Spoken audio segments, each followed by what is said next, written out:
Welcome to another episode of Chalk It Up Sports with your boy Tone DeShields II, where no matter if we win or if we lose, we just got to charge it to the game. Now, I'm here with you guys because I want to talk to you about the Philadelphia Eagles edge rushers. Now, the Eagles made a lot of moves in the offseason to make this team formidable. They made a lot of moves that makes this team competitive. And if you ask me, the way this roster is built, they can really compete with any and everybody in the NFL. It always goes back to the quarterback position, of course, but I want to spend this time really talking about the defense side of the ball. And more specifically, I want to spend the time focusing and honing in on the Philadelphia Eagles edge rushers. That includes Brandon Graham, Tarron Jackson, Derek Barnett, Hassan Reddick, Josh Sweat, those five guys. Now, 9 times out of 10, the Philadelphia Eagles are going to keep 4 distinct defensive ends on the roster. And then obviously Hassan Reddick is that 5th edge rusher. Hassan Reddick is that Sam linebacker. He's that crossover between the edge rusher and the Sam linebacker. He's going to play off ball. He's going to be standing up most of the time. You're not really going to see Hassan Reddick with his hands in the dirt like you may see a Brandon Graham or a Josh Sweat. Now, Josh Sweat is a player who also can be stood up as well. BG, same thing. But, you're going to see a combination of that. You're going to see these guys with their hands in the dirt. You're going to see guys standing up, and their job is going to be to rush the quarterback.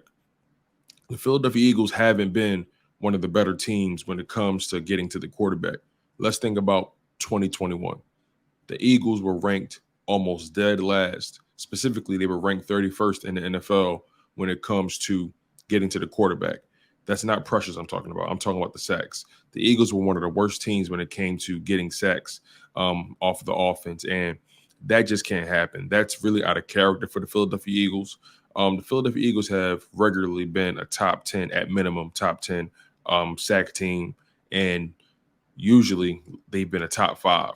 But last year was an anomaly. It really took me off guard because I know we lost Brandon Graham, and I think that's a large reason why this edge rushing group, this defensive end group, lost their edge. No pun intended.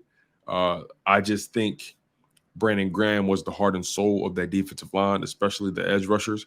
And when you lose a guy like that, when you lose a guy like Brandon Graham who plays the position violently, a guy that's constantly, chatting on the defensive line, keeping his guys engaged, he provides a certain animus. He provides a certain mentality to that defensive line that you really can't replicate. And it would be hard for a guy to try to, it would be hard for another guy to try to create that type of energy, especially if that's not in their character. A guy like Josh Sweat, more so soft-spoken, doesn't really do too much talking. Derek Barnett, kind of similar, doesn't really like to talk too much. Even Fletcher Cox, right? And this isn't about the defensive tackles, but, a guy like Fletcher Cox, not really a heavy talker, and you're not going to get that from Tarron Jackson. And, it's just the fact that Brandon Graham brings a certain swagger to the position that they missed. And it was very visible. So it was going to be important for this team to be able to finish the deal. Now, the Philadelphia Eagles, they're a team who have regularly been able to get pressures, right? And some people think pressures are more important than sacks because pressures shows that you're rattling the quarterback. But sacks also indicate that you're rattling the quarterback, but it takes it a step further, indicates you're actually putting hands and feet on the quarterback. And if the quarterback is able to get the job done, if the quarterback is able to evade your pressure and still deliver the ball, you're not really going to be a good team. If your edge rushers can't get home, if your edge rushers can't wreak havoc, you're not going to be a good football team. It's just that simple. Edge rusher alongside cornerback and quarterback and wide receiver, those are 4 of the highest paid position groups outside of left tackle and right tackle. But on the defensive side of the ball, edge rusher and cornerback are the highest paid positions because the league understands the value of that position. The league understands that there's a premium on that position. And that value is only going to go up because if it's a passing league, then your edge rushers are going to have to be that much more talented to stop the quarterback. These quarterbacks are only getting better. These tight ends are only getting more talented. Wide receivers are only getting more talented. So it's going to be important for edge rushers to be able to disrupt that. And that's where the Philadelphia Eagles have to improve their production. Like I said, this team was ranked one of the worst teams in the NFL when it came to sacking the quarterback. And if you're unable to get to that quarterback, how can you expect your cornerbacks or anyone to be able to wreak havoc and disrupt what the quarterback is seeing? You see, it's a marriage between the edge rushers and the cornerbacks. The edge rushers are expecting the cornerbacks to do their job and keep the wide receivers at bay until they can get home. The cornerbacks are expecting the edge rushers to do their job to get to the quarterback before the wide receiver is able to slip them or able to get separation. So one can't really exist without the other. I really think this Philadelphia Eagles team will have a top 10 defense. They have a top 10 defense now on paper, if you ask me. I think they have the potential to get into that top 5 area, but it's going to come down to what the edge rushers are able to accomplish. Derek Barnett wasn't a player that really gave offenses concern last season. Tarron Jackson, same thing. Josh Sweat, I know he had a career year when you think about his rookie season and his second season and so on and so forth. I know he had a career year, but his numbers are relatively underwhelming for what you would expect from a guy as talented as him and a guy who just plays the position with reckless abandon. He's a smart player. He's talented.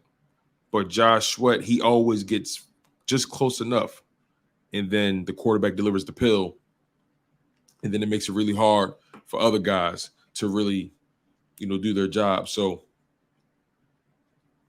honestly, I expect the defensive tackles to do their job. That's neither here nor there.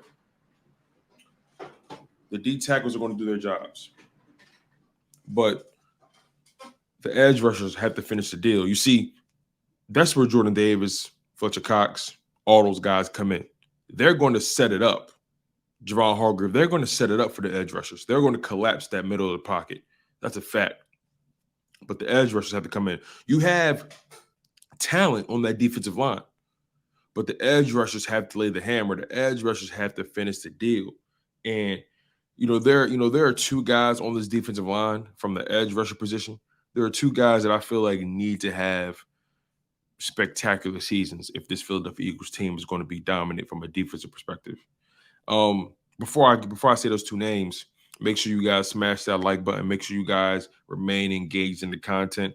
Make sure you guys continue to comment below in the live chat and comment below if you're watching this video after the fact. And I want you guys also to subscribe to Chalk It Up Sports. It really helps the content grow. And make sure you guys turn on that notification bell. I would really appreciate that. Remember, that notification bell makes you fully aware whenever I go live, whenever I drop content, whenever I do anything. So whenever I make a move, you guys will know it.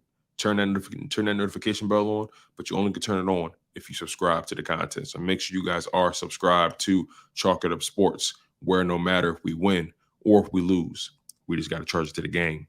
Now, you have quarterbacks completing over 73% of their passes. 9 of them, to be exact, completed over 73% of their passes this past season.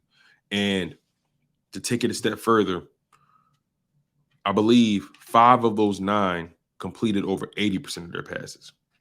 And then they allowed Derek Carr to have a career year completing over 90% of his passes. That can't happen. When you have guys like Josh Sweat, Fletcher Cox, Javon Hargrave on the defensive line, you should be able to get home. I understand Derek Barnett is a guy who's undisciplined. He plays the game rather recklessly.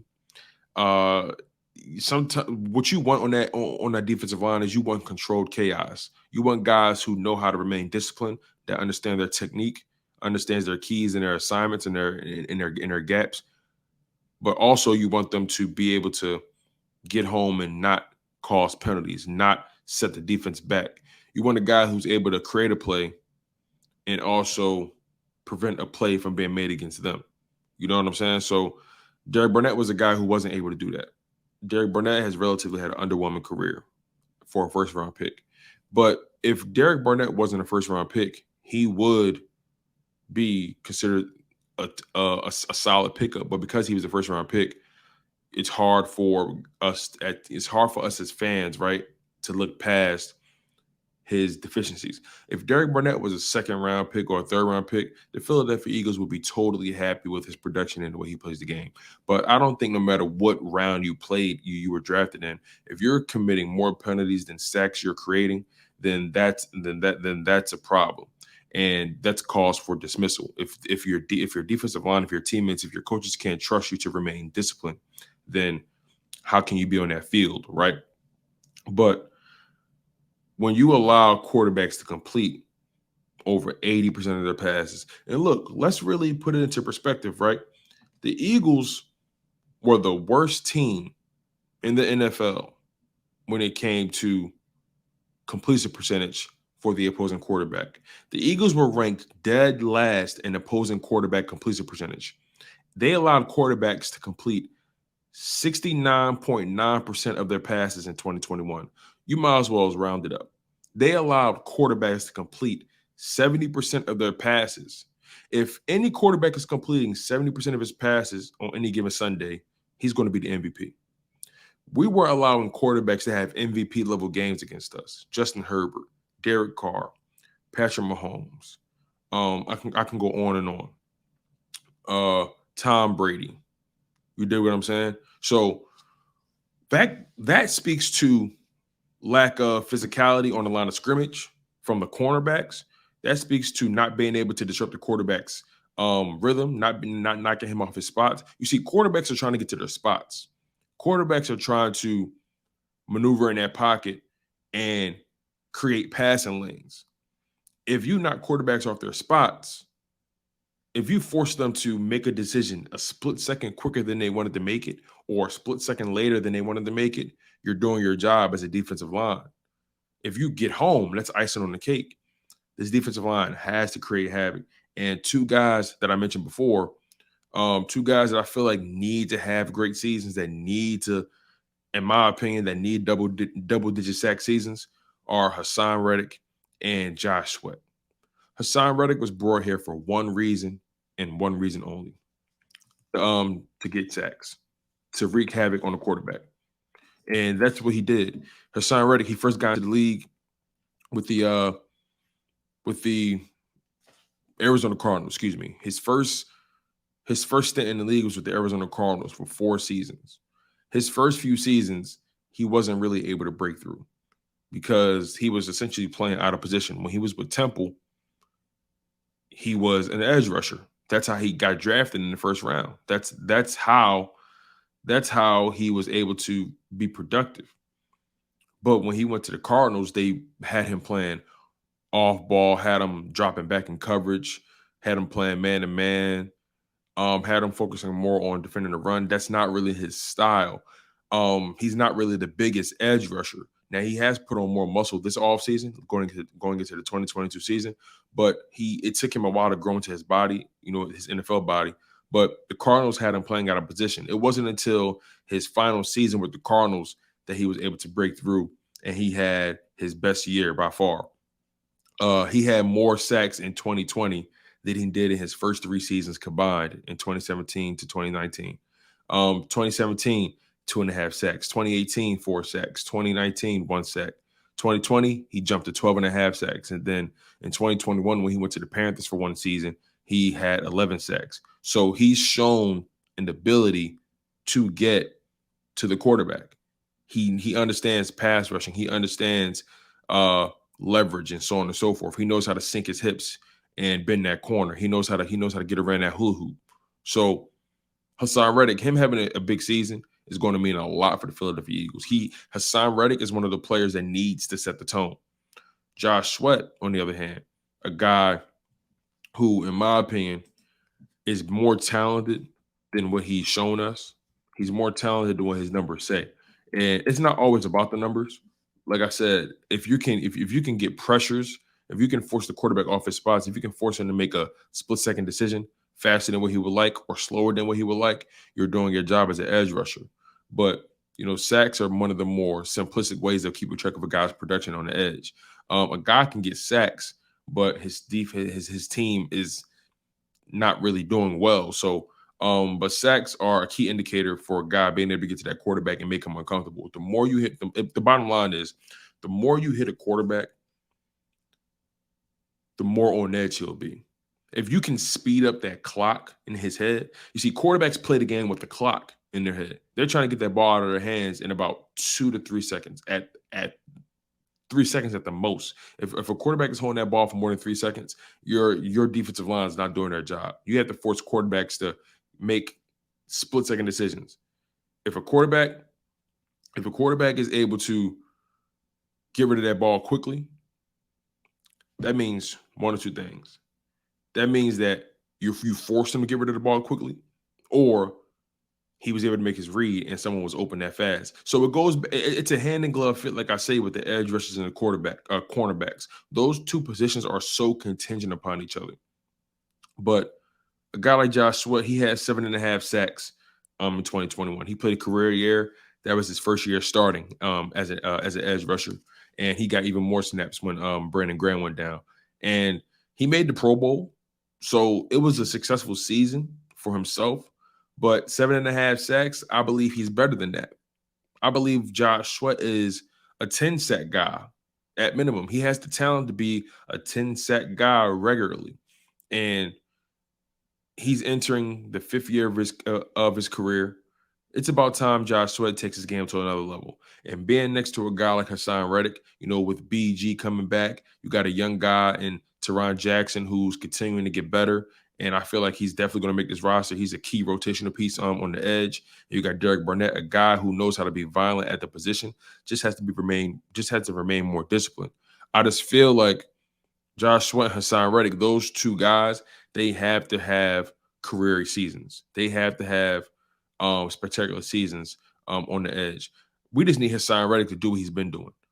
If Hassan Reddick can get you 11 sacks, 12 sacks, 13 sacks, maybe 14 or 15 sacks, if he can have 13 sacks, if Josh Sweat can get you 10 sacks, 11 sacks, then this defensive line is on schedule. If Barnett can get you 7 sacks, if Tarron Jackson can get you 6 sacks or 5 sacks, if Fletcher Cox can get you 6 sacks, 7 sacks, Ron Hargrave can get you 6 sacks, 7 sacks, Jordan Davis might get you maybe 3 or 4 sacks, because it's not really his hit while he's there. He's not really there to get sacks. But overall, these edge rushers, this is a big year for them, if you ask me. And if the edge rushers can't do their job, this Philadelphia Eagles team is not going to be able to go too far. Like I said, in this NFL, the quarterbacks, the wide receivers are feasting, and it's up to the edge rushers and the cornerbacks to disrupt that. Cornerbacks depend on the edge rushers, well, the defensive line in general, to get home. The defensive line depends on the cornerbacks to hold the wide receivers at bay so they can get home. So, look, I think this Eagles team is positioned to be a top 5 sack team. They are positioned to potentially be a top 5 defense. They have that kind of talent. It's all up to the defensive coordinator. It's all up to him to do his job and put these guys in the best position to succeed. Because look, Jonathan Gannon, he doesn't want to blitz. Most defensive coordinators don't want to blitz. I'll be honest with you. Because this is a pass-happy league, most of these guys don't want to blitz. They want to be able to send just 4 guys and get home and allow everybody else to drop back in coverage because they need to defend these dynamic tight ends. They need to be able to defend these electric wide receivers. You know what I'm saying? Most of the time, you're seeing 3 wide receivers on the field and a tight end, sometimes 4 wide receivers. Some guys put on 5 wide receivers on the field. It all depends. But you need to be able to get home with your front 4. And if the Eagles can't get home with their front 4, then it's going to be a long season. And if they can get home with the front 4, JG most likely is going to be good as going. Most likely Fletcher Cox is going after this year. I don't know if Ron Hargrave is going to get a contract extension. It all remains to be seen. Josh Sweat just got his deal. Hassan Reddick just got his deal. BG is in his last season right now. Who knows if they'll extend him? Tarron Jackson, a young guy still in the contract. So right now, the only guys on that defensive line that has any kind of security are Hassan Reddick, Josh Sweat, Derek Barnett, and Tarron Jackson.